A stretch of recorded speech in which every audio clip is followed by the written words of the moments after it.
की आहे काय माझे शहर माझी जबाबदारी म्हणजे नेमकं हे उपक्रम आहे का, याच्या मागचं उद्दिष्ट काय? याचं एक मी साधं उदाहरण देतो आणि जे मी प्रत्येक ठिकाणी देतो जे सत्य आहे, हं. जे सत्य घटना घडलेली आहे. की आता तुम्ही ह्या उपक्रम चालवतायत, त्याच्या माध्यमातून तुम्ही प्रबोधन वगैरे सगळ्या गोष्टी करताय, तर नागरिकांचा याला रिस्पॉन्स कसा आहे? ही जी शहराची जी स्वच्छतेची जबाबदारी आहे ही कुठेतरी प्रशासनाची आहे. आपण नेहमी त्यांच्यावर ढकलून असे मोकळे होतो की नाही नाही नगरपालिका हे करत नाही, सरकार हे करत नाही. तर तुम्हाला काय वाटतं, ही जबाबदारी फक्त प्रशासनाची आहे की नागरिकांची तेवढीच जबाबदारी आहे? थोडं नागरिकांनी पुढाकार घ्यावा हं. आणि कुठेतरी थोडंफार प्रशासनाने सुधार करावा. ज्याचा कचरा आहे त्यानेच उचलला पाहिजे. बिलकुल. असे बरेच ठिकाणी स्वच्छता अभियान राबवले जातात, पण परत त्याच ठिकाणी घाण झालेली आपण पाहतो. बिलकुल. कारण आपण शिस्त नाहीये, Yes, आपल्यात yes. शिस्त नाही. त्या करत नाही तर मी करत नाही, बरोबर. असं जर सगळ्यांनी विचार केला असता तर आपल्याला स्वातंत्र्यही मिळालं नसतं. जे बरोबर. स्वातंत्र्यवीर Yes. झाले आहेत त्यांनी हा विचार केला, अरे तो करत नाही मला का करायची पडली. तर आपण आजही गुलामीत असतो. बरोबर. त्या लोकांनी तसा विचार केलेला नाही. हम्म. स्वयंप्रेरित व्हा, बरोबर. स्वयंशिस्त बाळगा, तर या गोष्टी होतात. बिलकुल. असं बघत असतो तो आता असं वाटतं की वैभव होतं आणि आता कदाचित मरण्याच्या स्थितीत पण आले. आता मेरून तलाव काही काही संस्थांनी अशी रिपोर्ट पण दिले. हो, ते दुर्दैव आहे आणि त्याला जबाबदार नागरिक. ते थुंकून त्या ताजमहलचा हे लाल किल्ला करून टाकते. किती घाण वाटतं. बरोबर. नमस्कार, मी विशाल पाटील. विचार मंथन या युट्यूब चॅनलवर आपलं सर्वांचं स्वागत करतो. विचार मंथन हे एक पॉडकास्ट चॅनल आहे ज्यात आपण जळगाव शहरातील किंवा जळगाव जिल्ह्यातील आणि विविध क्षेत्रात काम करत असलेल्या व्यक्तींना आपण तिथे बोलवतो आणि पॉडकास्टच्या माध्यमातून, प्रश्नोत्तराच्या माध्यमातून त्यांनी विविध क्षेत्रात केलेलं कार्य असो, त्यांचा अनुभव असो, तो आपण जाणून घेण्याचा प्रयत्न करतो. आणि हा अनुभव, हे जे कार्य असेल ते सर्वांना एक कसं प्रेरित करेल, कसं अजून नवीन गोष्टी आपल्याला शिकायला मिळतील, याच्यासाठी आपण प्रयत्न करत असतो. तर आज आपले जे गेस्ट आहेत, आज आपले जे अतिथी आहेत ते खूप विशेष आहेत. कारण हे जे अतिथी आहेत हे विविध क्षेत्रात खूप वर्षांपासून जळगावात कार्य करत आहात. तर हे जे व्यावसायिक म्हणून सुवर्ण व्यवसायात आहे, एक कलाकार म्हणून खूप सुंदर अशी ते ऍक्टिंग करतात थिएटरच्या माध्यमातून, आणि सामाजिक कार्यात यांचं खूप मोठं आणि दीर्घ असं काम आहे. मग ते वृक्षारोपण असो, ब्लड डोनेशन कॅम्प्स असो, मेडिकल कॅम्प्स असो, अजून कोणतेही क्षेत्र असो, सामाजिक कार्यात पण यांचं खूप चांगलं असं योगदान आहे. आणि SD फाउंडेशनच्या माध्यमातून ते सगळे कार्य राबवत असतात. तर आज आपले जे गेस्ट आहेत त्यांचं नाव आहे सुहास दुसाने सर. तर सुहास दुसाने सर असंच एकदा इंदोरला जाऊन आले आणि त्यांनी असं बघितलं की इंदोरमध्ये एवढं स्वच्छता वगैरे एवढं हे आहे, रँकिंग मध्ये, स्वच्छ सिटी रँकिंग मध्ये ते पहिल्या क्रमांकावर भरपूर वर्षापासून. तर मग त्यांना असं नेहमी सगळ्यांनाच प्रश्न पडतो, तर त्यांनाही एक प्रश्न पडला की जळगाव शहर का आपण इंदोर सारखं बनवू शकत नाही. तर मग त्यांच्या मनात एक विचार आला की कुठंतरी जळगाव शहरात पण जे हे ज्या गोष्टी आहे ह्या राबवल्या गेल्या पाहिजे. जळगाव शहर पण इंदोर सारखं स्वच्छ, सुंदर आणि हिरवं व्हायला पाहिजे. म्हणून मग SD फाउंडेशन असेल, महानगरपालिकाचं जे पर्यावरण विभाग असेल आणि पर्यावरण दूत असतील, त्यांच्या संयुक्त विद्यमाने एक नवीन उपक्रमाबद्दल त्यांनी सुरुवात केली. त्याचं नाव आहे माझे शहर माझी जबाबदारी. तर त्याच्या मागचा उद्देश हाच आहे की हे शहर माझं आहे आणि याला स्वच्छ, सुंदर आणि हिरवं करणं ही सुद्धा जबाबदारी माझी आहे. ठीक आहे, प्रशासन तर काम करतच असेल, पण त्यासोबत ही जबाबदारी माझी सुद्धा आहे. त्या सगळं हा गोष्टीच्या मागचं ते विचार वगैरे कसे आले, त्यांचं पूर्ण डिटेल्स, पूर्ण संक्षिप्त विस्तार मध्ये आपण या सर्व गोष्टी त्यांना प्रश्नोत्तराच्या माध्यमातून घेऊ आणि प्रयत्न करू की अजून या सर्व उपक्रमाबद्दल जाणून घेण्याचा. तर खूप खूप मी तुमचं स्वागत करतो सुहास सर विचार मंथन या युट्यूब चॅनलवर. तर आपलं खूप खूप स्वागत. धन्यवाद. मी सुहास दुसाने, सचिव SD फाउंडेशन. सुरुवात करू की पहिला प्रश्न मला असा हा जाणून घ्यायला आवडेल की आहे काय माझे शहर माझी जबाबदारी म्हणजे नेमकं हे उपक्रम आहे का, याच्या मागचं उद्दिष्ट काय?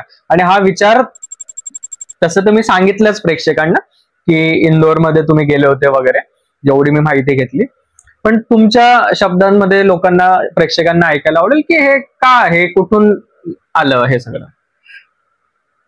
माझे शहर माझी जबाबदारी, म्हणजे आपलं शहर स्वच्छ, सुंदर आणि हिरवेगार करण्यासाठी हे एक अभियान आहे. जोपर्यंत आपण आपल्या शहराला हे माझं शहर आहे असं म्हणत नाही, तोपर्यंत काहीही होणार नाही. जसं आपलं घर असतं, जोपर्यंत ते आपण घराला आपलं घर म्हणतो, त्या घरासाठी ज्या काळजी घ्यायची असतात, जी स्वच्छता घ्यायची असते, त्याचप्रमाणे जेव्हा आपण आपलं शहर म्हणतो, तोपर्यंत ते स्वच्छता ही मोहीम पूर्ण होणार नाही असं मला वाटतं. म्हणून हे सगळ्यांनी हे शहर आपलं शहर समजूनच त्या हिशोबाने कार्यरत व्हावं आणि ह्या माध्यमातून आपण आपले शहर स्वच्छ, सुंदर आणि हिरवेगार करावं, हा त्या मागचा हेतू आहे. बरोबर. तर सर, भरपूर जण आता इंदोरला जातात, आम्ही पण जातो. आमच्या डोक्यात असं कधी काही विचार आला नाही, तर म्हणजे असं त्याचं कारण आहे, मी बालपणापासून इंदोरला जातो. माझे बरेच नातेवाईक इंदोरला आहेत. इंदोरला माझी बहिणी दिलेली आहे. त्यामुळे मी बालपणात पाहिलेलं इंदोर आणि आता जे पाहतोय ते इंदोर, यात खूप तफावत आहे. लहानपणी जेव्हा पाहायचं तसं जळगाव सारखंच सामान्य सिटी होते इंदोर, पण मागील काही वर्षात तिथल्या लोकांनी जो चमत्कार दाखवला आहे, मी चमत्कारच म्हणेन. कारण जळगाव सारखी सिटी आपण आज जे पाहतोय, त्यातली जी कंडिशन स्वच्छतेची किंवा इतर गोष्टींची आहे, त्याच प्रकारची कंडिशन तिथेही होत्या. पण एवढी तफावत कशी झाली तिथे? जेव्हा मी माझ्या बहिणीकडे गेलो, आमची जियाजींबरोबर, याचं एक मी साधं उदाहरण देतो आणि जे मी प्रत्येक ठिकाणी देतो जे सत्य आहे, जे सत्य घटना घडलेली आहे. मित्रांनो, आपल्याला एक साधी सवय असते. आपण जेव्हा प्रवास करतो, स्पेशली 4 व्हीलर्स मध्ये, तर आपण खाण्यापिण्याचं साहित्य बरोबर घेतो आणि आपल्याला एक सवय असते, रस्त्यात खाल्लं, एन्जॉय करतो आणि त्याचा जो कचरा नेतो, जे रॅपर्स असतात, ते आपण लगेच खिडकीच्या बाहेर टाकतो. इंदोरला तसं नाहीये. मी जेव्हा माझ्या बहिणीबरोबर, माझ्या जियाजींबरोबर मी कारमध्ये प्रवास केला तिथे, तर त्यांनी तिथे काही टाकू दिलं नाही. नाही, ये बाहर नहीं डालना, ये हमारा शहर है, हमारा शहर गंदा करने का आपको कोई जवाबदारी नहीं है, आप नहीं कर सकते हमारा शहर गंदा. आणि मी अवाक झालो. आपल्या शहराबद्दल इतकी काळजी प्रशासनाची तर आहेच, पण एक सामान्य नागरिक एवढी काळजी घेतो. आणि तिथून मला ते शॉक झालं, मी अवाक झालो की नाही, हे आपण सुद्धा करायला पाहिजे. शहर जोपर्यंत आपण आपलं मानत नाही, तोपर्यंत ह्या गोष्टी सगळ्यांना वाटतं की आपलं शहर हे स्वच्छ, सुंदर व्हावं, पण आपल्यापणाची भावना जी आहे ती कुठेतरी आपल्या आतूनच राहून गेली, ती बाहेर येत नाहीये.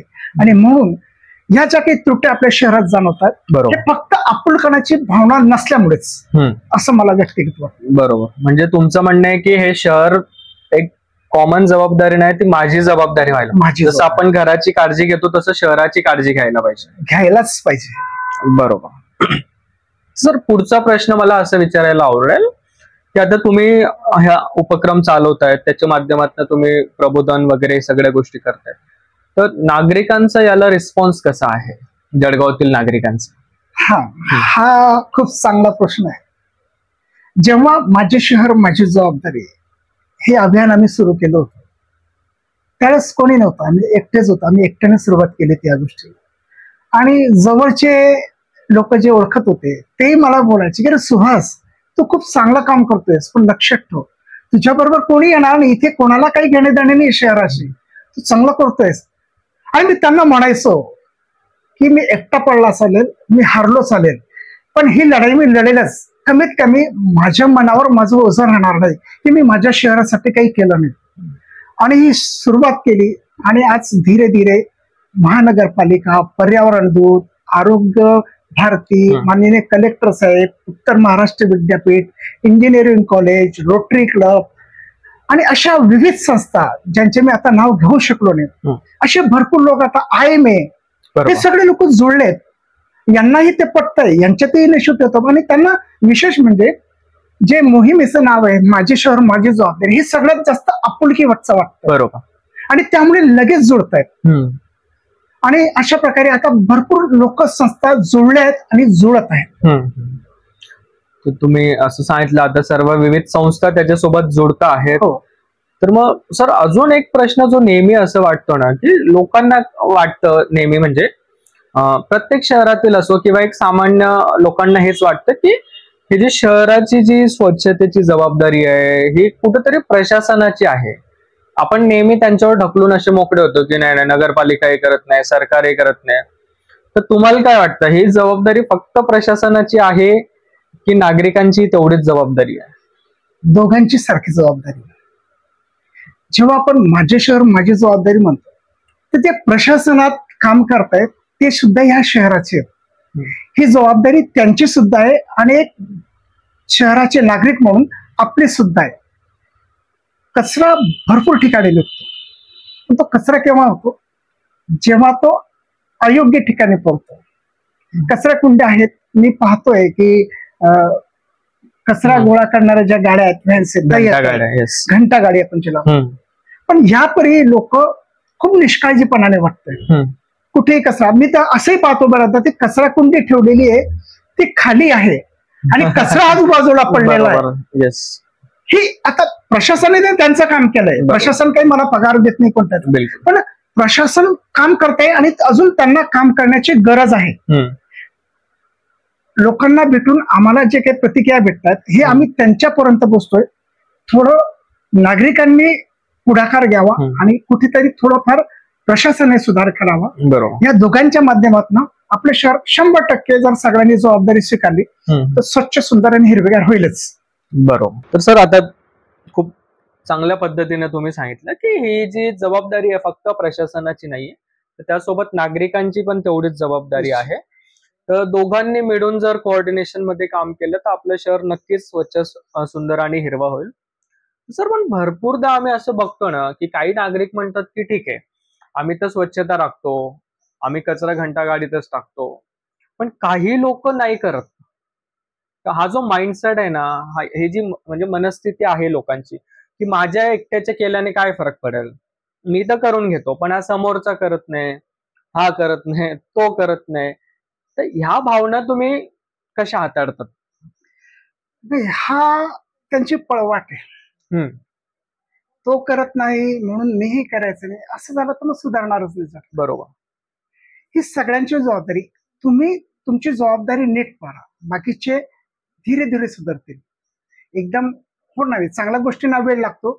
जसं एखादी घर बनायचं असेल तर त्याला वर्षगंती लागतं पण ते पडायला वेळ लागत नाही. तसे चांगल्या गोष्टी बनायला वेळ लागतो. तुम्ही तुमचं प्रामाणिक स्वच्छ काम करत राहा. जे लोक बेशिस्त आहेत, जे लोक बेजबाबदार आहेत, हे लोक आपली जबाबदारी दुसऱ्यांवर टाकतात. हा माझा चांगला अनुभव आहे. बरोबर. जे लोक काहीच करत नाहीत फक्त दुसऱ्यांवर, अरे ते काही करत नाही, अरे त्यांचं नको बघ, तू चांगला कर, तू स्वतः सुधार, बाकीचे धीरे धीरे सुधारतीलच. ह्या गोष्टीवर मी विश्वास ठेवतो. अच्छा. तर आणि सर याच्यात जे माझे शहर माझी जबाबदारीच्या अंतर्गत आता तसं बघितलं हा विषय खूप व्यापक आहे है ना. याच्यात फक्त कचराच नाहीये तर मग त्यासोबत पर्यावरणाचा ऱ्हास होतो, झाडे लावा झाडे जगवा, हे पण ह्या सगळ्या गोष्टी याच्यात इंटर रिलेटेड हे सगळं आहे. तर मग म्हणजे तुमचं हे माझे शहर माझी जबाबदारी ह्या उपक्रमाचं काम करण्याची पद्धत कशी आहे? मग तुम्ही फक्त प्रबोधनावर कामं करतात की तुम्ही कधीतरी स्वच्छता ड्राईव्ह घेतात की अजून कॉलेजेस शाळांमध्ये जाऊन, तर कसं ते थोडं जर समजावून सांगितलं प्रेक्षकांना तर मग त्यांनाही जोडता येईल बुवा. इनफॅक्ट शॉर्ट मध्ये जर सांगितलं ना तर लोकांनी ह्या उपक्रमासोबत जोडायचं कसं? मी जसं सांगितलं की शहरातला एकही नागरिक असा नाहीये की ज्याला वाटेल आपलं शहर घाण असावं. प्रत्येकाला वाटतं की आपलं शहर इतर शहरांप्रकारे चांगलं असावं. तुम्ही पाहिलं असेल की बऱ्याचदा असं व्हिडिओज येतो, फोटो येतो किंवा लोक व्हायरल करतात विदेशातले, स्पेशली मला वाटतं जपानचे फोटो येतात की किती शिस्तबद्ध चालतायत ते. अरे मग ते चालतायत, आपणही चाललं पाहिजे. ती शिस्त आपणही बाळगायला पाहिजे. आपण बाहेर देशात फिरायला जातो, बाहेर गावात फिरायला जातो, पण आपलं शहर आपण तसं बनवू शकतो ना की लोकांनी आपल्या शहरात यायला पाहिजे. आणि ती जबाबदारी आपली आहे. आपण जेव्हा प्रशस्त घर बनवतो तो का लोकांनी यायला पाहिजे, लोकांनी पाहिजे. काही लोक मेकअप करतात का, आणि लोक, ही आपली जबाबदारी आहे की लोकांनी कसं आपल्या शहराकडे अट्रॅक्ट करायला पाहिजे. तर त्या माध्यमातून जेव्हा आपण काम करू तर निश्चितच यशस्वी आपण यात होऊ. बरोबर. मग तुम्ही प्रबोधनावर जास्त भर देतात की काही ड्राईव्ह असतात की अजून काही शाळा कॉलेजेसमध्ये काही विविध माध्यमातून हा प्रचार करतात, तर लोकांनी कसं जोडायचं हो, याच्याबद्दल? प्रबोधन हे आमचं मुख्य मार्ग आहे. विविध कॉलेज असतील, शाळेत असतील, बाल म्हणजे बालमनावरून आम्ही लवकर या गोष्टींचा इफेक्ट होतो. बरोबर. त्यामुळे त्यांना आम्ही पहिले घेतो. लहान शाळा असतील, रॅलीज काढतो. आमच्या नाटकांचे काही प्रयोग असतात ठिकठिकाणी. अच्छा. आम्ही तिथेही नाटक झाल्यावर तिथे प्रबोधन करतो. त्या भागातल्या लोकांचं प्रबोधन. बरोबर. प्रबोधन म्हणजे काय? एक ह्या मिशन बद्दलची, या अभियानाबद्दलची माहिती देणे आणि त्यांनाही प्रेरित करणे. तुम्ही लोकांना हवं असतं, पण कोणी सुरुवात करत नाही. आणि चांगले उभे राहिले. आता हे जे म्हणतात तुम्ही की ते करत नाही तर मी करत नाही, बरोबर. असं जर सगळ्यांनी विचार केला असता तर आपल्याला स्वातंत्र्यही मिळालं नसतं. जे स्वातंत्र्यवीर झाले आहेत त्यांनी हा विचार केला, अरे तो करत नाही मला का करायची पडली, तर आपण आजही गुलामीत असतो. बरोबर. त्या लोकांनी तसा विचार केलेला नाही. स्वयंप्रेरित व्हा, बरोबर, स्वयंशिस्त बाळगा, तर ज्या गोष्टी होत्या. बिलकुल बिलकुल. खूप सुंदर तुम्ही सांगितलं की स्वातंत्र्य जर असा विचार केला असता तर आजही आपण पारतंत्र्यात राहिलो असतो. त्याच्यावर एक गोष्ट आठवते की महात्मा गांधी नेहमी म्हणायचे की we must be the change we want to see. आपल्याला जो बदल घडवायचा आहे समाजात तो बदल आधी आपण स्वतःमध्ये घडवायला पाहिजे. तर हेच म्हणजे याच्यातला जो सार आहे की शहर केव्हा स्वच्छ होईल, जेव्हा प्रत्येकाचं घर स्वच्छ होईल, प्रत्येकाचं अंगण स्वच्छ होईल, तर शहर आपोआप स्वच्छ होऊन जाईल. खूप सुंदर अशा रीतीने आपले विषय धरून सांगतो. लोकांची माझी शहरची व्याख्या काय किंवा त्यांचे परिक्षेत्र काय, आपलं घर आणि खूप हद झाली तर आपलं शहर घराच्या पुढची 10 फूटची हद्द म्हणजे त्यांच्या एवढा परिसर स्वच्छ झाला तर त्यांना असं मी सगळं काही केलं. बरोबर. मी हे म्हणत नाहीये की तुम्ही ठिकठिकाणी स्वच्छता अभियान घ्या, कचरा उचला, नाही. ज्याचा कचरा आहे त्यानेच उचलला पाहिजे. बिलकुल. असे बरेच ठिकाणी स्वच्छता अभियान राबवले जातात, पण परत त्याच ठिकाणी घाण झालेली आपण पाहतो. बिलकुल. कारण आपण शिस्त नाहीये, आपल्यात शिस्त नाही. आपण ते कचरा उचलतो आणि काही लोक येतात तिथे, जेव्हा त्यांना या गोष्टीची सवय लागेल, शिस्त लागेल, तर ते घडी घडी तिथे आपल्याला वारंवार तिथे स्वच्छता अभियान राबवण्याची गरज नाही पडली. बिलकुल. खूप चांगलं सर. तेच मग मी म्हणून तुम्हाला हा प्रश्न विचारला की काही संस्था खूप चांगलं काम करतात, स्वच्छता मोहीम वगैरे राबवतात, पण माझ्या निदर्शनास असं आलंय की ते स्वच्छता करून जातात आणि दुसऱ्या दिवस लोक परत तिथे कचरा टाकून जातात. ते परत येतात, परत म्हणजे उलट त्या लोकांना समजून गेले की इथे कचरा टाका, हे लोक येतील आणि स्वच्छता मोहीमने साफ करून देतील. याचं एक उदाहरण देतो मी. साधारण 2-3 महिन्यापूर्वी मेहरून तलावावर मी गेलो होते. तिथे कार्यशाळा होती, त्यांचं नाव घेत नाही मी. तर तिथे त्यांनी कार्यशाळा घेतली. मेहरून तलावाबद्दल बऱ्याचदा अनासक्ती असते सगळ्यांची की मेहरून तलाव स्वच्छ नाहीये, की तिथे त्यांनी माहिती दिली की मागील 30 वर्षापासून मेहरून तलाव आणि परिसर स्वच्छ सुंदर करण्याकरता प्रयत्न चालू आहे. आणि मग त्यांनी तिथे ते स्वच्छता अभियानी राबवलं. लक्षात घ्या, मागील 30 वर्षापासून विविध संस्था आल्या, त्यांनी तिथे स्वच्छता अभियान राबवले. मग एवढ्या 30 वर्षात एवढे स्वच्छता अभियान राबवल्यावरही तिथे स्वच्छता का होत नाही, ही गोष्ट विचार करण्यासारखी आहे. मी महापालिकेचे तिथे गाड्या पाहिल्या, घंटा गाड्या पाहिल्या, ते उचलताना पाहिले. विविध सामाजिक संस्था तिथे येऊन पाहिल्या. मी ते स्वच्छता अभियान राबवतो. पण काही दिवसात परिस्थिती तिथेच होते, कारण आपल्या शहरातले लोक ज्या मेहरून तलावावर जातात, हे लोक तिथे परत कचरा टाकतात. मग परत आली गोष्ट तीच की आपल्यात ती शिस्त नाहीये, आपण ती जबाबदारी स्वीकारत नाहीये की कचरा तिथे कचरा कुंड्या ठेवल्या, त्या कचरा कुंडीतच आपण कचरा टाकला पाहिजे. आणि आपलं जे आहे मेहरून तलाव निव्वळ आपल्या शहरातल्या लोकांमुळे ते स्वच्छ होत नाही. बिलकुल बिलकुल. नाही तर बघायला गेलं तर मेहरून तलाव या शहराचं वैभव होतोय, वैभव आहे. नाही पण आता होतं, मी याच्यासाठी शब्दप्रयोग याच्यामुळे केला की आता एवढं तिकडे प्रदूषण वगैरे वाढलंय ना, तर आम्ही पण कधी असं बघत असतो, तर आता असं वाटतं की वैभव होतं आणि आता कदाचित मरण्याच्या स्थितीत पण आले आता मेहरून तलाव. काही काही संस्थांनी असे रिपोर्ट पण दिले. हो, ते दुर्दैव आहे आणि त्याला जबाबदार नागरिकच आहे. तर खूप सुंदर. तर असं पुढचा प्रश्न असा मला विचारायला आवडेल की माझे शहर माझी जबाबदारीमध्ये तुम्ही म्हणजे कोणकोणते उपक्रम असेल किंवा कोणकोणते पॅरामीटर्स कव्हर करतायत? की एक मी बघितलं होतं की झाडे लावा झाडे, की मी उघड्यावर थुंकणार नाही वगैरे, तर त्याबद्दल जर अजून थोडं सांगाल तर. सगळ्यात पहिले आपलं शहर हिरवेगार करण्यावर आम्ही भर देतो. याच्याकरता जास्तीत जास्त झाडं विविध सामाजिक संस्था, महापालिका यांच्या माध्यमातून लावले जात आहेत. आणि फक्त लावतच नाही तर त्यांचं संवर्धन करण्याचा प्रयत्न सुद्धा आम्ही करतोय.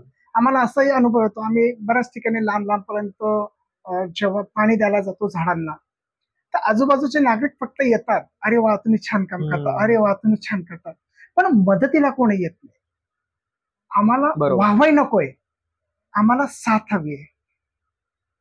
आम्हाला साथ हवी. जोपर्यंत तुम्ही साथ आहे ना, आम्हाला पाठीशी नको कोणी, आम्हाला बरोबर पाहिजे, सोबत पाहिजे. आणि सगळ्यांनी सोबत यावं ही विनंती. याच्याकरता आम्ही विविध बॅनर्सच्या माध्यमातून, स्टिकरच्या माध्यमातून आम्ही लोकांना प्रबोधन करतोय. रस्त्यावर थुंकू नका, गुटखा खाऊन थुंकू नका आम्ही सांगतो. मी तर सगळ्यात पहिले सांगेन की गुटखा वगैरे हे ज्या प्रकारे खाऊच नका, ते तुम्हाला आरोग्यालाही खूप घातक आहे. विविध आजार तुम्हाला त्या माध्यमातून होतात.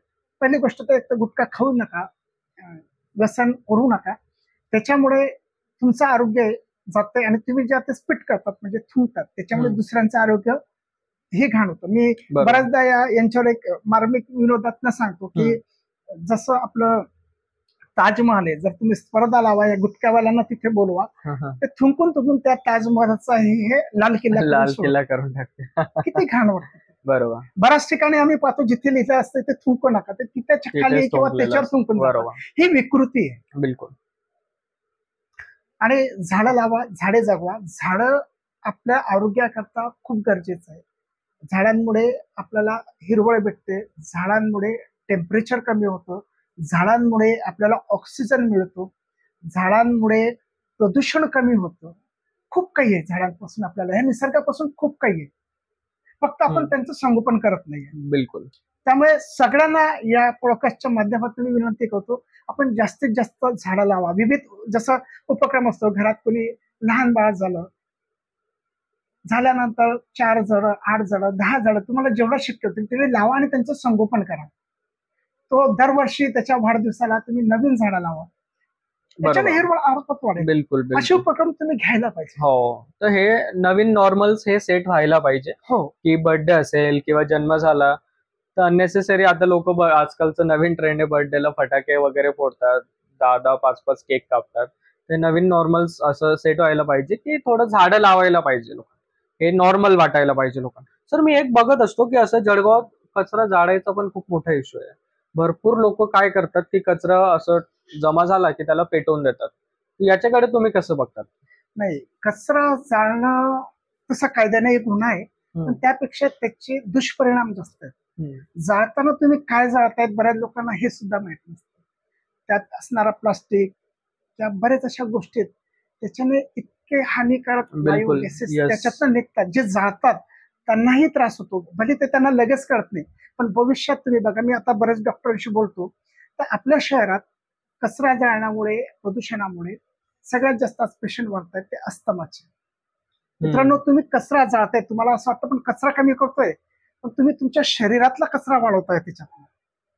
महापालिका आहे, विविध सामाजिक संस्था आहेत, तुम्ही त्यांना फोन करा, त्यांना सांगा, ते कचरा उचलून येतील, कचरा जाळू नका. त्यातल्या स्पेशली प्लास्टिक, इतकं प्रदूषण त्यात नव्हतं, तुमच्या शरीरासाठी सुद्धा ते हानिकारक आहे. जळगावात अस्थमाचे पेशंट्स खरंच खूप वाढले. माझं डॉक्टरांशी या संबंधात IMA चे बरेच लोक डॉक्टरशी जुळलेले, ते जेव्हा माहिती सांगतात की ह्या मागील वर्षात 2 पेशंट खूप वाढलेत, एक अस्थमा आणि दुसरं कॅन्सर. बरोबर. येस. हा, तर ते आहे सर की अस्थमाचे पेशंट्स थोडं जळगावात वाढतात, तर कचरा जाळायलाच नको हवा. पण कधी कधी काय होतं, आणि आपण बघत असतो की लोकांना कोणत्या गोष्टीमध्ये जर व्हॅल्यू भेटली ना, तर लोक त्याला, आता रिवॉर्ड हा खूप महत्वाचा असतो.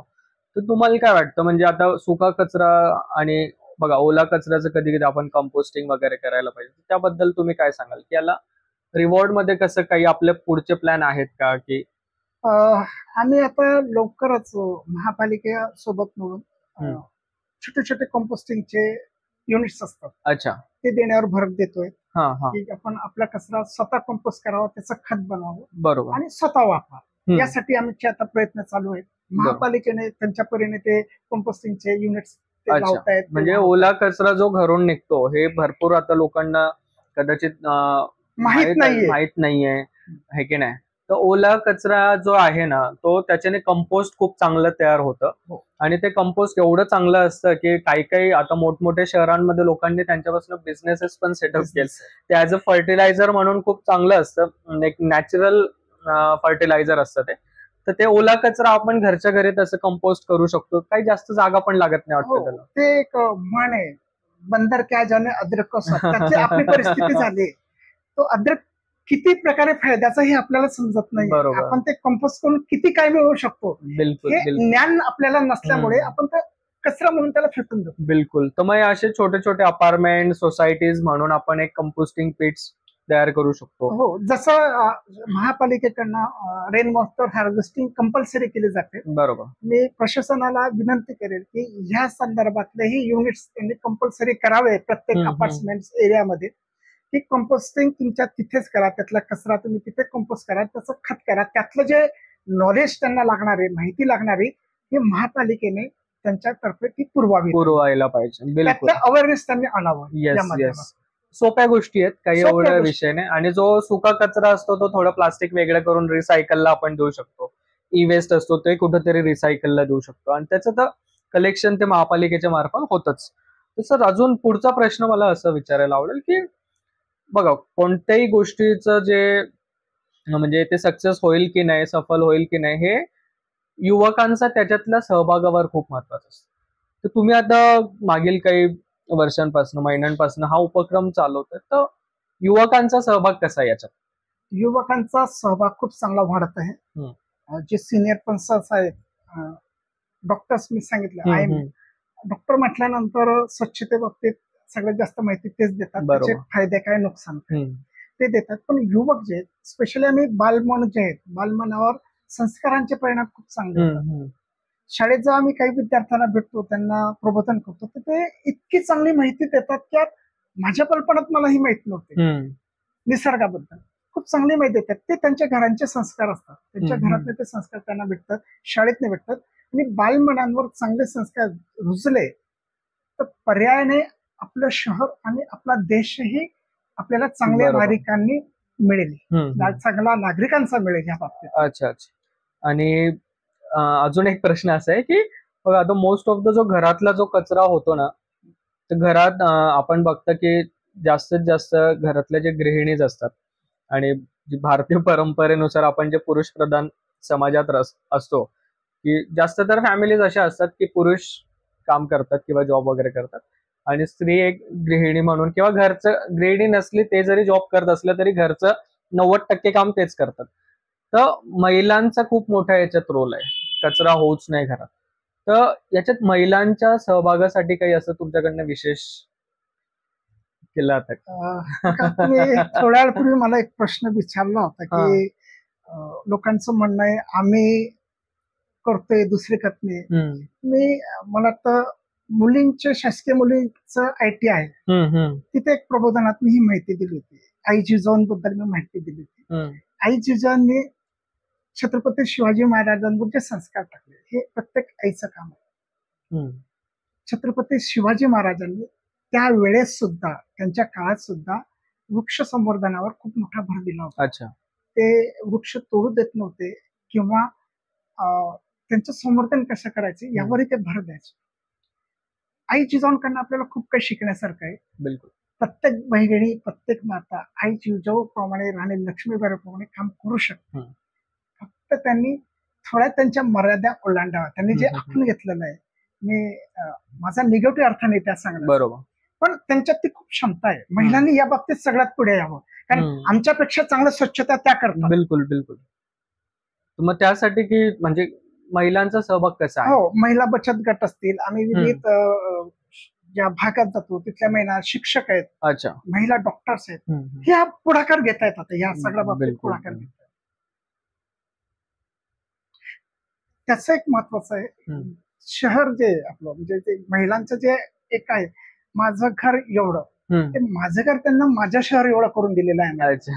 अख्खं शहरच आपलं घर आहे. बरोबर. स्वच्छ ठेवण्याची जबाबदारी आपलीच आहे. तेच ना. महिलांनी असं, मलाही असं विशेष करून वाटतं की थोडं आपले जे पुरुष असतात थोडं म्हणजे विथ ड्यू रिस्पेक्ट ते थोडं दुर्लक्ष करतात स्वच्छता वगैरे, कारण आपण बघतो घराची साफसफाई पण महिला, तर महिलांचा जर थोडा सहभाग वाढला ना तर अजून त्याला नाही, निश्चितच त्या ज्या गोष्टी करतील त्या अनुकरणीय असतात. बिलकुल. आणि म्हणून माता भगिनींना आमची विनंती आहे की आपण ह्या अभियानासोबत पुढे यावं. आपण ज्या गोष्टी करतात आई जिजाऊसारखं आपण आम्हाला मार्गदर्शन करावं. राणी लक्ष्मीबाई सारखं आपण आम्हाला मार्गदर्शन करावं. अहिल्याबाई सारखं आम्हाला आपण मार्गदर्शन करावं. बिलकुल बिलकुल. तसं राहतं, जसं तू आपण सांगितलं की विविध म्हणजे युवक असतील, महिला असतील, सगळ्यांचा चांगला सहभाग या अभियानामध्ये दिसून येतोय. जर आपण आता बघत असतो की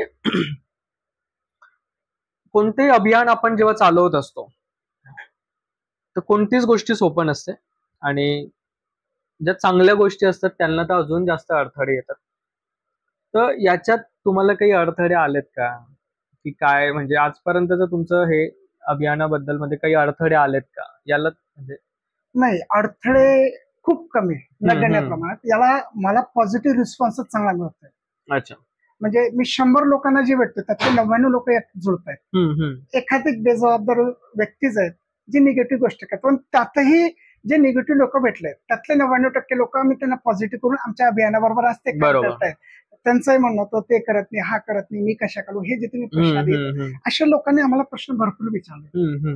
पण प्रबोधनानंतर ते लोक सुद्धा आमच्या सोबत जुळले. नाही सर, सॉरी, आम्ही चुकलो, तुम्ही जे काम करताय ते चांगलं आहे, आम्हीही आमच्या शहराची, आपल्या शहराची जबाबदारी घेऊ. माझ्या शहराची जबाबदारी मी. आणि काही असे काही सकारात्मक बदल तुम्हाला दिसून आले का शहरात? हो, निश्चित निश्चित निश्चित. सगळ्यात पहिले म्हणजे मी जे सांगतोय की लोक आता जुळतायत, हा एक सगळ्यात मोठा सकारात्मक बदल आहे. मोठ्या मोठ्या संस्था जुळला आणि ह्या संस्था सुद्धा याच्यासोबत मिळून विविध ठिकाणी प्रबोधन करतायत. प्रबोधन करता मी एक उदाहरण नेहमी देत असतो. जसं एक अंड असतं, ते जेव्हा पडतं तर बाहेरून जेव्हा फुटतं त्यातला जीव जातो, पण ते जेव्हा आतून फुटतं तर त्यातनं एक जीव निर्माण होतो. तर बाहेरून गोष्टी लादण्यापेक्षा तुम्ही आतून पेटून उठावं. तुम्ही जेव्हा आतून पेटून उठाल तेव्हा पॉझिटिव्ह बदल अजून चांगले होतील. म्हणून या मोहिमेच्या अंतर्गत आम्ही लोकांना प्रबोधन करून त्यांना आतून जागृत करण्याचा प्रयत्न करतो. बरोबर. हे सगळ्यात मोठं उद्देश आमचं ते आहे. आणि त्याचे पॉझिटिव्ह जे आहे, सकारात्मक परिणाम जे ते आम्हाला भेटतायत, लोक जुळतायत, त्यांच्या भागातला परिसर ते स्वच्छ ठेवतायत आणि इतरांनाही त्याला जोडतायत, प्रवृत्त करतायत, प्रेरित करतायत. बिलकुल बिलकुल. तर आणि आता बघा, तुम्ही असं प्रबोधन वगैरे करत असतात वगैरे, तर याच्यात सोशल मीडिया असेल किंवा प्रभात फेरी वगैरे असेल, तर कोणतं माध्यम तुम्हाला म्हणजे सगळ्यात चांगलं वाटतं? की आपल्याकडनं आजकालचं बघा, आजकालचे जे मोस्ट ऑफ द लोक आहेत ते सोशल मीडियावर तासन तास असतात. इंस्टाग्राम असो, फेसबुक असो, व्हॉट्सअप, स्नॅपचॅट. तर सोशल मीडियाचा तुम्ही काही उपयोग करता आहेत का? हो, सोशल मीडियाचा उपयोग करतोय, पण सगळ्यात जास्त आम्ही प्रत्यक्ष भेटण्यावर भर देतो. अच्छा. सोशल मीडिया लोक किती पाहतील, कारण आपला विषय झाला, चांगल्या गोष्टीकडे लोक जास्त आशा पाहतील. बरोबर. चुकीच्या गोष्टी, चुकीच्या लोकच फॉलो. तर प्रत्यक्ष भेटून त्यांच्याही गोष्टी आम्हाला जाणून घेता येतात, त्यांच्या मनात काय आहे. बरोबर. आणि प्रत्यक्ष भेट देऊन, प्रत्यक्ष त्यांच्याशी बोलूनच आम्ही त्यांच्या शंकेचं निरासन करतोय आणि त्यांना जोडण्याचा प्रयत्न करतो. बरोबर. आता मागेच स्वच्छता अवॉर्ड्स म्हणून एक आपण प्रतियोगिता आयोजित केली होती, माझे शहर माझी जबाबदारी या अभियानांतर्गत. तर त्याबद्दल थोडं प्रेक्षकांना सांगाल का, की नेमकी ही स्वच्छता अवॉर्ड्स ही प्रतियोगिता काय होती, तर याच्यात अजून पुढचे टप्पे काय आहेत त्याबद्दल जर थोडं विस्तारमध्ये सांगितलं तर? Rotary club of Jalgaon west यांनी स्पॉन्सर केलेलं हा कार्यक्रम होता.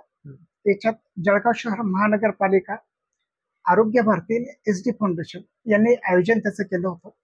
आणि ह्या माध्यमातून आम्ही 4 वेगवेगळ्या फील्डच्या होत्या, यांना पार्टिसिपेट करायला सांगितलं होतं, सहभाग नोंदवायला सांगितलं होतं. यात मार्केट्स होत्या, हॉस्पिटल्स होते, इंडस्ट्रियल एरिया होता, आणि चौथं मला वाटतं बँक्स होत्या. बँक्स होत्या, बरोबर. हे 4 सेक्टर्स आम्ही घेतलेले होते. आणि या स्पर्धेत जवळजवळ 41 काहीतरी विविध संघटना होत्या, सहभाग घेतला होता त्यांनी, हॉस्पिटल संघाने. आणि त्या माध्यमातून या गोष्टींचा प्रचार चांगला झाला, या मोहिमेचा प्रचार झाला. त्यांच्या जो भाग होता तो स्वच्छ राहिला आणि तिथे जाणवलं की आहे काही लोक जे असे आहेत ते स्वच्छता बाळगतात. जे शहर आहे ते माझं शहर म्हणून असे भरपूर लोक आहेत आणि यातनं पुढे येतात. भविष्यात आम्ही शाळा, कॉलेजेस, विविध एरिया हे इन्व्हॉल्व्ह करून घेण्यात आणि त्यांची स्पर्धा मी वेगळी ठेवणार. हा, तर हा प्रतियोगिता खूप चांगली असते, कारण कोणत्याही गोष्टीला जोपर्यंत रिवॉर्ड भेटत नाही ना, तर लोक म्हणजे असं ते आतून एक इनर सेल्फ मधून ते बिलीव्ह येत नाही की आपण एक गोष्टी करायला पाहिजे. कारण जेव्हा रिवॉर्ड भेटतो तर तेव्हा आपण काहीतरी गोष्टी करायला ही खूप चांगला कन्सेप्ट आहे. आणि आम्ही तर पूर्ण विचार मंथनच्या टीमकडनं आम्ही तुम्हाला हेच सांगू की दरवर्षी हे प्रतियोगिता स्वच्छता अवॉर्डची चालू द्यायला पाहिजे आणि याला अजून थोडं व्यापक स्वरूप द्यायला पाहिजे. याच्यात शाळा असतील, कॉलेजेस असतील किंवा भविष्यात आपण स्वच्छ वॉर्ड स्पर्धा पण ठेवू शकतो. महापालिका जर याच्यात आहेतच की कोणता वॉर्ड सगळ्यात जास्त स्वच्छ आहे तर त्याला काहीतरी एक्स्ट्रा निधी आपल्याला देता येईल का, या सगळ्या गोष्टींवर पण आपण भविष्यात. हो, आणि स्पर्धेसोबत रिवॉर्डचा जो विषय मी सर्व नागरिकांना सांगू इच्छितो की स्पर्धेशिवाय तुम्हाला काही रिवॉर्ड्स भेटणार आहेत. जेव्हा आपण आपलं शहर स्वच्छ, सुंदर, हिरवेगार, ते रिवॉर्ड्स काय? आरोग्य, शुद्ध हवा, निरोगी जीवन, प्रसन्न चित्त राहील जेव्हा सगळं सुंदर राहील. हे अवॉर्डच आहेत, हे रिवॉर्डच आहेत. त्यांच्याकडे त्या दृष्टीने बघत नाही आपण. बरोबर, हा पण खूप महत्वाचा मुद्दा आहे की जेव्हा आपलं शहर स्वच्छ, सुंदर आणि हिरवं होईल तर तेव्हा स्वच्छ हवा भेटेल, स्वच्छ आपल्याला परिसर भेटेल, ते हे पण रिवॉर्ड्सच आहेत. हो, बघा तुम्ही बरेच लोक आता जेव्हा टेन्शन मध्ये असतात, मानसिक हे तणावात असतात, काय करतात? ध्यानधारणा किंवा निसर्गात जातात. बरोबर, निसर्ग इथे आहे, आपण इथे जंगल निर्माण करू शकतो. लोक इथे झाडं तोडतात, कॉन्क्रीटचे जंगल बनवतात आणि तिकडे झाडं आणि हिमालय बघायला फिरायला कुठे जातो आपण? निसर्गा ठिकाणी, आणि इथले झाड आपण तोडलेले. बरोबर बरोबर. नाही, खूप चांगल्या पद्धतीने तुम्ही प्रेक्षकांना या सगळ्या गोष्टींबद्दल खूप बारकाईने समजावून सांगत आहात. तर पुढचा प्रश्न आता मला असा विचारायला आवडेल की मी बघितलं ते आपलं जे बॅनर होतं तर त्याच्यात शेवट असं लिहिलं होतं की होय, ही जबाबदारी मी स्वीकारली आहे. तुम्हाला वाटतं की कुठेतरी जनसामान्यांच्या हृदयापर्यंत हे वाक्य पोहोचेल? निश्चित. आम्ही एक माहिती दिलेली आहे की पॉइंट्स त्याच्यावर दिलेले आहे आणि शेवटी हे दिलेलं आहे की होय, ही जबाबदारी मी स्वीकारली. हे आपले काय, जोपर्यंत लोकांना जबाबदारीची जाणीव होणार नाही तोपर्यंत बदल घडत नाही. बरोबर. मी बरेच उदाहरणं दिले, स्वातंत्र्यवीरांचे दिले, छत्रपती शिवाजी महाराजांचे दिले, गाडगे बाबा आहेत, असे भरपूर चांगले लोक. यांनी काहीतरी बदल घडवला केव्हा? जेव्हा त्यांनी ती जबाबदारी स्वीकारली तेव्हा. बरोबर. तुम्ही जबाबदारी स्वीकार नाही तर बदल घडणार नाही. आणि याच्यातनं आम्हाला खूप सकारात्मक बदल घडतायत. जेव्हा लोक जुळतात, जेव्हा त्यांना फरक यातला स्पष्ट होतो, भरपूर लोक जुळतात. बरोबर. आणि आता या अभियानाचा पुढचा टप्पा तुम्ही कसं बघतात की भविष्यात तुमच्या काय काय योजना आहेत या अभियानाबद्दल? काही विचार, काही प्लॅन करून ठेवलेत का की हे करायचं असं? त्याबद्दल अजून प्रेक्षकांना काही? नाही, असं स्पेशल प्लॅनिंग नाहीये. प्लॅनिंग मध्ये हेच आहे, आम्ही फक्त प्रबोधनावर जास्त भर देतो, लोकांना समजवतो. कारण लोकांना आम्ही जसं सांगितलं की लोकांनी स्वेच्छेने पुढे यावं ह्या गोष्टी. फक्त जबाबदारी दुसऱ्यावर लोटू नका. प्रशासनाची जबाबदारी तर आहेच. मी जेव्हा सांगतो की नागरिकांची, ते प्रशासनात काम करणारेही या शहराचे नागरिक आहे, हे त्यांनाही म्हणणं आहे माझं, प्रशासनातल्या लोकांनाही म्हणणं की तुम्हीही तुमची जबाबदारी स्वीकारा, आम्ही आमची जबाबदारी स्वीकारू. चला, प्रशासनासोबत आपण आपली जबाबदारी स्वीकारूया आणि आपलं शहर स्वच्छ, सुंदर आणि हिरवेगार होऊया. सर, आता मी तुम्हाला विविध प्रश्न विचारले, तर तुम्ही एवढ्या सोप्या सरळ भाषेत ह्या गोष्टी आम्हाला सगळ्यांना समजावून सांगतायत.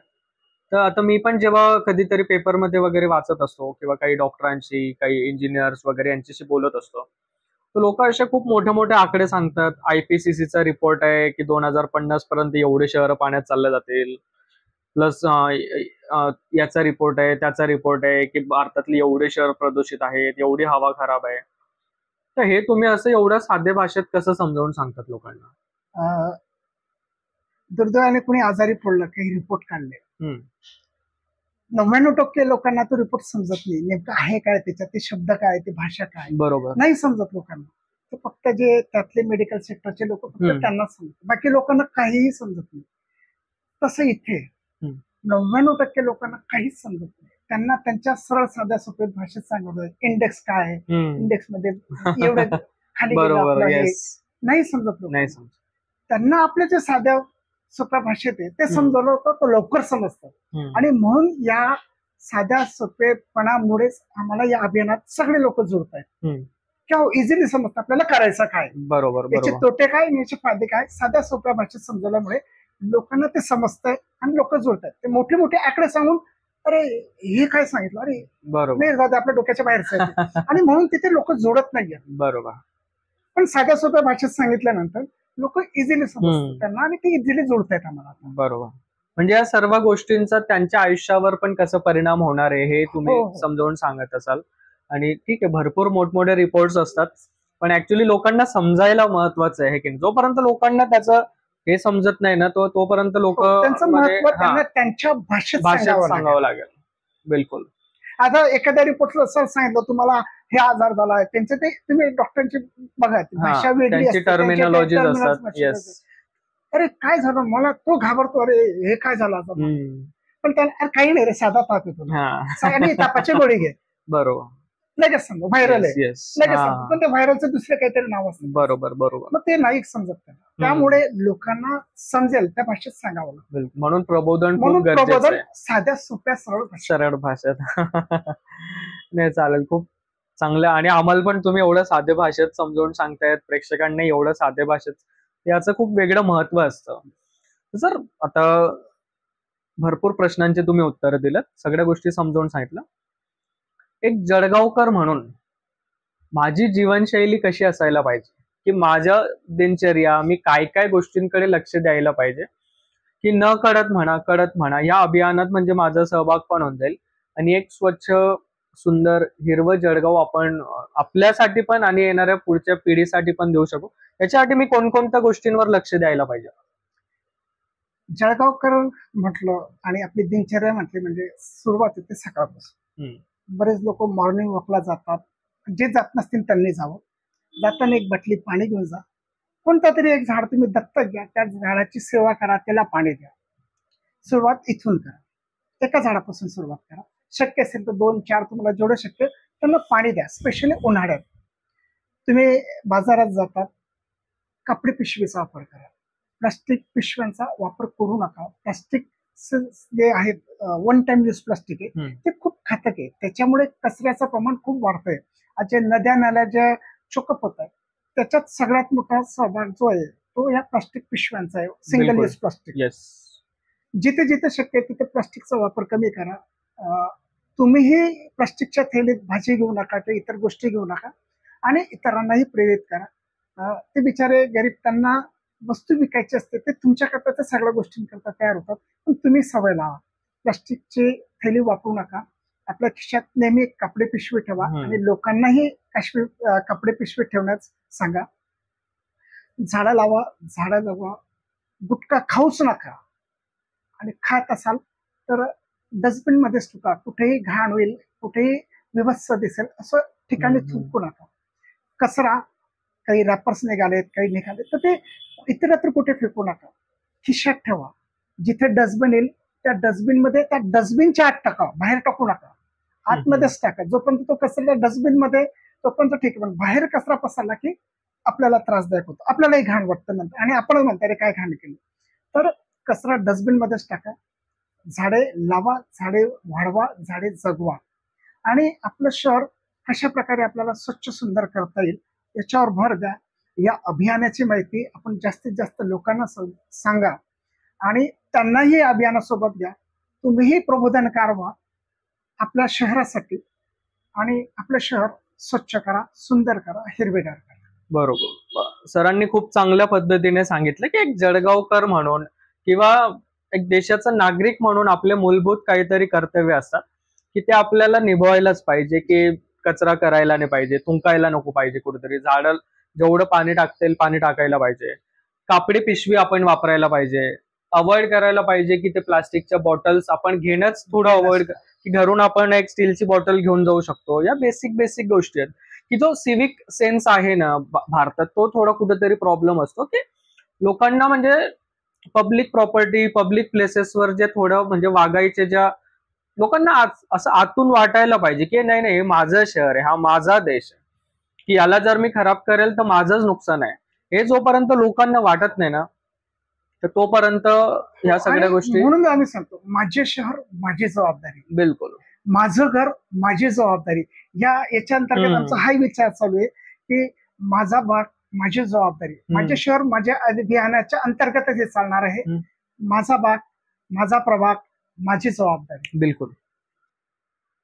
तर सर, आम्ही तुम्हाला विविध प्रश्न विचारले या सर्व अभियानाबद्दल, ओव्हरऑल जळगाव स्वच्छ सुंदर हिरवं कसं करता येईल त्याबद्दल. खूप सुंदर अशा रीतीने तुम्ही प्रत्येक प्रश्नाचं उत्तर दिलं, लोकांना, आमच्या प्रेक्षकांना समजावून सांगितलं. तर माझे शहर माझी जबाबदारी अभियानाचं उद्दिष्ट, प्रयत्न आणि आपल्या जबाबदाऱ्या आम्हाला तुम्ही समजावून सांगितल्या. हे अभियान केवळ एक उपक्रम नाही, तर एक चळवळ आहे आणि आपल्या शहरासाठी आहे, आपल्या भविष्यासाठी आहे, आपल्या येणाऱ्या पुढच्या पिढ्यांसाठी आहे. आणि आज आपण एक शपथ घेऊया की नाही नाही, मी कचरा टाकणार नाही, कचरा करणार नाही, कचरा पेटवणार नाही, परिसर स्वच्छ ठेवेल, उघड्यावर थुंकणार नाही, प्लास्टिकचा कमीत कमी वापर करेल, झाडं लावेल, झाडं जगवेल. आणि हे सगळे आपल्या सर्वांची एक कलेक्टिव्ह जबाबदारी आहे. तर आपण ह्या पॉडकास्टच्या माध्यमातून मी सर्व प्रेक्षकांनाही आवाहन करतो की होय, ही जबाबदारी मी स्वीकारली आहे आणि आपलं काय, तर आपण पण ही जबाबदारी स्वीकाराल आणि या अभियानामध्ये हातभार लावाल, असं आमचं संपूर्ण विचार मंथनच्या टीमकडनं आपण अपेक्षा बाळगूया. आणि जर हे तुमच्या मनाला भिडलं असेल हा पॉडकास्ट, तर थोडं याला लाईक करा, शेअर करत चला, कमेंट करत चला की तुम्ही कोणत्या चांगल्या सवयी आहे जळगाव स्वच्छ सुंदर आणि हिरवं ठेवण्यासाठी ज्या तुम्ही फॉलो करतात, त्या कमेंटमध्ये आम्हाला जरूर कळवा. आणि सर, तुमचंही खूप खूप धन्यवाद, तुम्ही आम्हाला वेळ दिला, आमच्या प्रश्नांना उत्तरं दिलीत आणि एक चांगला इनिशिएटिव्ह जळगावसाठी काहीतरी सकारात्मक तुम्ही घेऊन आलात. तर शेवटचा संदेश तुम्ही प्रेक्षकांना, युवकांना काय द्याल? माझे शहर माझी जबाबदारी हे अभियान नसून एक जीवनशैली बनवा. आपले शहर स्वच्छ सुंदर हिरवेगार कसं करता येईल यासाठी प्रयत्न करा. इंदोरच्या लोकांनी जो बदल घडून दाखवला आहे, तो आपण सुद्धा घडून दाखवू शकतो. फक्त तुम्ही ती जबाबदारी स्वीकारा. दुसऱ्यांवर जबाबदारी लोटणारे लोक फक्त बेजबाबदार असतात, हे लक्षात घ्या. तुम्ही तुमची जबाबदारी स्वीकारा, आम्ही आमची जबाबदारी स्वीकारतो, प्रशासन त्यांची जबाबदारी स्वीकारेल. आणि जेव्हा सगळे ही जबाबदारी स्वीकारतील, तेव्हा निश्चितच आपले शहर स्वच्छ सुंदर आणि हिरवेगार राहील. आपण आज निसर्गाच्या माध्यम शोधण्यासाठी बाहेर जातोय, पण आपण सर्वांनी जर एकत्र आले तर लोक आपल्या शहरात येतील. आपल्याला आपलं शहर असं बनवायचं आहे. तर सगळ्यांनी या अभियानाला जोडा. या विचारमंथनच्या माध्यमातून आपल्याला हे आवाहन करतो आणि शहरातील सगळ्या नागरिकांना आवाहन आणि विनंती करतो की माझे शहर माझी जबाबदारी या अभियानासोबत जोडा आणि आपले शहर स्वच्छ सुंदर हिरवेगार. धन्यवाद. धन्यवाद.